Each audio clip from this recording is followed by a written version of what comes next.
Whether it's been weeks or months, breakups can feel like they're never going to end, and it can feel like you're never going to get better. Just stuck in a cycle of pain, heartbreak, and unhappiness. This video is literally how to recover from a breakup. On my TikTok, I have shared my breakup in lifetime, I guess. I started to share on TikTok what I was going through as a result of my blindsided breakup, being broken up with without really knowing that it was coming.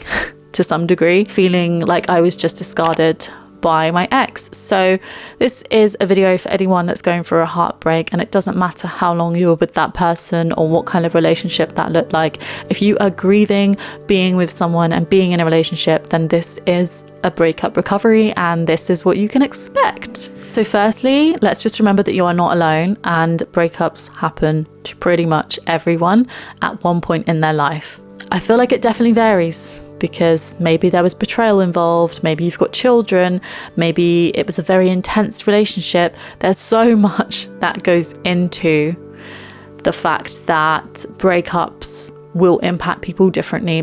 But generally speaking, for a lot of people, it's a traumatic event. I feel like when we have a crisis in our life, such as a breakup, that is an event in our life that is quite stressful and painful, and it does actually change you as a person. It's likely going to, because crisis is a life-changing event. So let's get down to it. We're going to make it light-hearted because I'm sure you've had some serious conversations. I'm sure you've been feeling heavy, so I don't want to make you feel more unhappy. We're going to just keep it light. The first thing is to allow yourself to actually process what's happened and allow yourself to grieve. Please do not suppress this, because realizing that you are grieving because there is now a loss in your life, which is that person.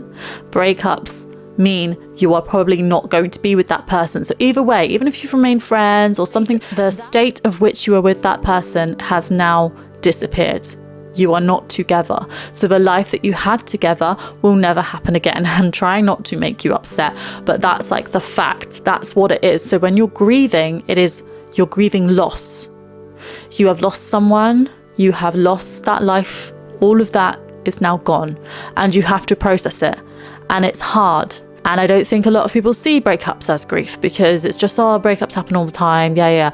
But I will say this is where the length of the attachment can really make that harder, because if you've built a life with this person in terms of bought a house, got married, had a dog, yes, that is going to be hard. If it was 8 years of your life, it is going to be hard to now go back to being single. There are people in my previous videos about breakups that have said 20 years together, and now I've got to kind of grieve and heal being single and dealing with this. So the first step is to allow yourself to grieve. Now let's talk about the phases, because I feel like this is more interesting, because I'm going to speak from my experience, and if you feel like there's anything different or you disagree or agree, then please just write it in the comments, because I think it's really interesting and helpful to just share what a breakup looked like for you, or how you personally dealt with recovering from a breakup. The grieving, like actually accepting the grieving, came later for me, because I didn't understand the gravity of it until I was going through it and felt that physical loss and pain. So phase 1 is the cut or limit contact. It's no contact, or it's very limited contact for a specific purpose. It is hard. To suddenly have to cut off someone that you spoke to daily, that you went to with issues, that you depended on in ways emotionally, to suddenly do that is hard. And it's not just gonna happen. To be honest, for me, it got to the point where I knew that talking to that person, my ex at the time, was not gonna get me any better. It wasn't gonna make me feel any better. I wasn't getting answers. It wasn't making sense. So there came a point where I just had to cut that contact. And once I went no contact, it pretty much remained no contact. My tip here personally, as someone that loves to journal and get thoughts out of my head, I realized that I'm gonna continue to journal, and I'm gonna express how I'm feeling, and I'm gonna say how angry I am.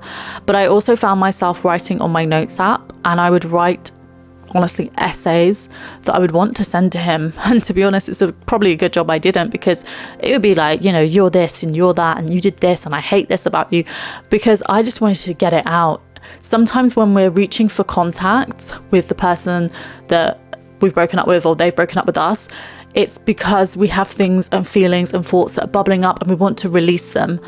but you don't have to release it to them. Now, obviously, tell them what you feel you need to say, get it out. That's an important part of the breakup, is to share what you have going on, say your piece, say your goodbye. It's such a broad topic because there's so many differences in the way that people are broken up with, how they then continue relationships with their ex, whether it's as friends or just acquaintances, or you never see them again, never speak to them again. There's so many things that depend on how this process has actually come into light.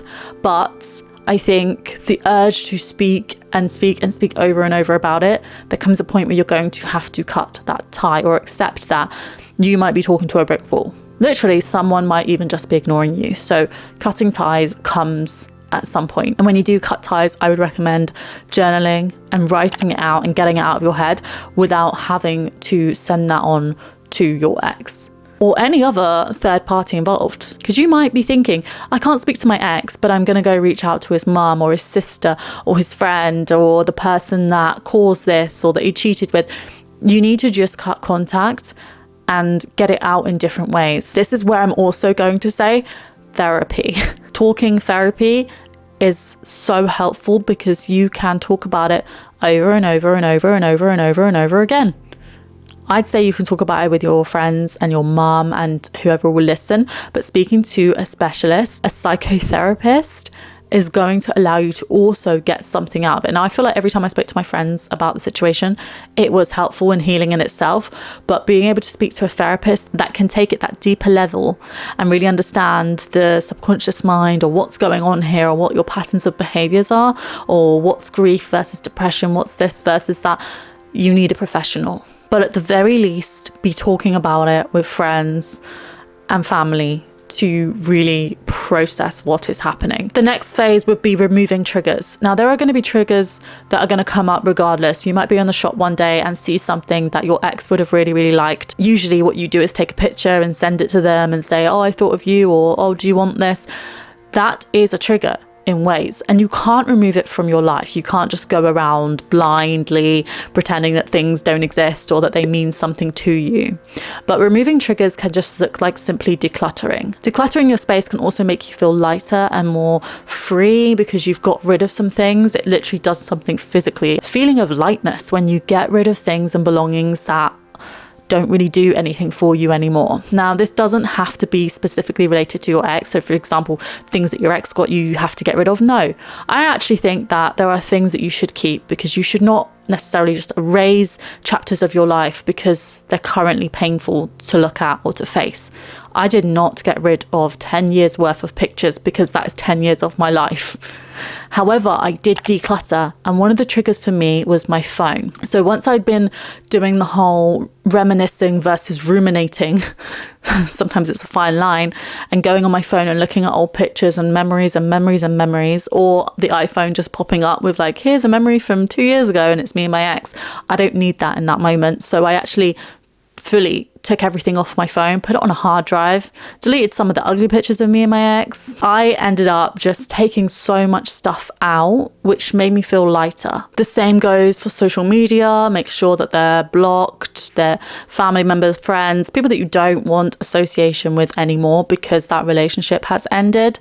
Old pictures that you don't want visible, you can archive them. Again, you don't have to delete them. But I think having that decluttering is so helpful. Get rid of some old clothes, get rid of some old things that just don't need to be around anymore because this is a new chapter of you and it's a new era of you. And even though now will not feel like the time to be celebrating that necessarily, especially if you've been dumped, it will eventually feel like this was meant to happen and this makes sense, but that can be a long way down the road for some of us. Next up is to build a new routine. It is exciting, but when you're in the breakup, in the midst of it, it doesn't feel exciting, but that's what you're going to have to do. You're going to have to build a new routine, whether you like it or not, because you're now on your own. Your life now looks different. And within this phase, I would say it's this phase where a lot of people have their glow up, because the glow up is involved in the new you and the new routine. And what the new routine looks like is up to you. I have to say, each of these phases can come or go quickly or slowly depending on the person. Like there's no rule that a glow up should happen immediately after a breakup. This can be kind of a distraction phase, which isn't bad. It's a part of processing what's happening, and some of that may be distraction or avoidance in some ways of what's actually happening, because sometimes it is such a shock that you haven't really digested it yet. It hasn't really sunk in, and within that phase you might be like, right, I'm gonna get a new haircut, I'm gonna get some new makeup, like this is things changing and I just need to do something. So it's gonna kind of almost be like your, what's that called? I personally think it's like part of your nervous system's reaction of how you deal with conflict, or what happens there is going to show. And for some people that may be avoidance or just distraction of just, this isn't really happening. You've not kind of processed it yet. It's a distraction and denial phase. These are not in order and they can happen whenever, but for me, it was definitely one of the first things of just pure denial, like this isn't happening. No, this can't possibly be happening. Like we just bought a house together last year. Like no.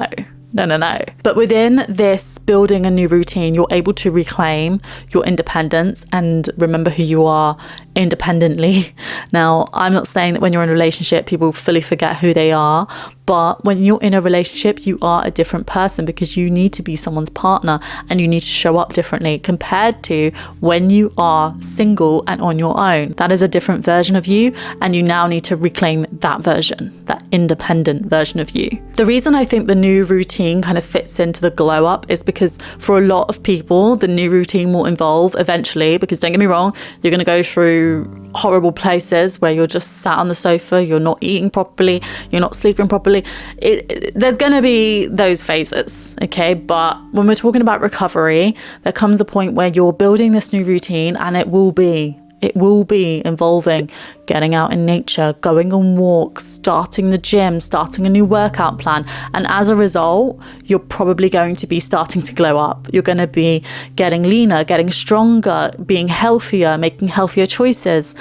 And that is a good sign of like recovery in terms of breakup. And the glow up is probably one of the best things that can come out of it, because it's not just physical, it's mentally. Mentally, you have gone through a crisis and you have come out the other side and have learned lessons from it. You have now faced things that you didn't think you had the strength to face, and that changes you as a person. And yes, you will glow the hell up. The next step to recovery is music. Music is healing. Music is life. Music can change you. Music is powerful, okay? So you can do the sad songs if you want. Let yourself cry, feel the lyrics. Music sounds different when you're heartbroken and going through a breakup. It's just, I don't make the rules. Then you can also listen to healing music. I have a playlist on, well, it's linked in my link tree, I think, on my page. And that is basically some songs that I put together that are really about healing and getting through the day. Then there are also healing frequencies, and healing frequencies are powerful. They exist for a reason. We are energy, and those frequencies can actually do something. Now, I'm not gonna lie, I literally did this out of desperation during my breakup because I just wanted to feel better, and I would do anything I could to start to feel better. And one of that was falling asleep to healing frequencies, hoping it's doing something to my cells and DNA. Please just make me happier. But music can heal, and it is part of the journey, so please don't take it for granted. Get a playlist, start listening to music that means something to you, because it is going to be part of your healing process. The final step from recovering from a breakup is actually letting go. And this will come when it comes. Letting go doesn't mean that you never think about it ever again, or that it doesn't hurt you anymore. It can hurt you forever, but it's about the level of pain that creates, and also how much control you let it have over you. That's what I found personally. But there will come a point where you are able to let go, and you find yourself thinking about your ex less. You find yourself thinking about that painful experience less. When you're in the peak of a breakup, it can feel like this is never going to go away, because you can be a year into healing and still thinking about it daily, or ruminating on it, or just not feeling like yourself, or you miss your old life and your old self, and you're still grieving, you still not process the fact that that is never coming back. That's the final stage, is just letting go and realizing that that is your old life and your old self, and now you're in your new life and your new self. And I think personally for me, I realized this is such a better version, but I wouldn't have thought that until you are able to let go. And I think for some people there is a notable recovery phase, which I don't advise, but that is kind of wanting to reach out to your ex. If you are wanting to, I would ask the people around you if you actually think it's worthwhile and what you think you're going to get out of it. Additionally, this is where I think if you go back to the journaling and the notes app and just getting things out of your head, that should kind of scratch the urge to reach out to that person. But you really need to think, why would I do that and what benefit would it have for me? Because likely you're not going to find a significant benefit where it's like, okay, this is really important that I reach out to them. And you will find that it is fleeting. And the same goes for any urge to look up their social media or look at their WhatsApp profile picture or their LinkedIn or whatever it is. Those urges may come, and some you may succumb to, but generally speaking, what does it bring you? It's not going to bring you much. And at the end of the day, part of letting go is also letting go from that. Like, I don't care what's going on. I'm focused on me, my new life, and looking back in the past in that way, social media and whatever, doesn't serve me. So I would recommend the blocking and the no contact, but everyone's going to process it differently. Again, breakups have happened and occurred in different ways, so I cannot say there's a one size fits all for recovery and what works for you, but I will say, generally speaking, no contact helps to heal, because you need to remove the thing that is causing you the pain and turmoil, which is likely your ex. Thank you for watching this video. I definitely want to share more videos on breakups, mental health, and just well-being in general. So my name is Casey. If you're new here, I am on TikTok as well, and I do shorter videos like this. So please feel free to follow me there. If not, subscribe here, and I will see you in my next video. Bye.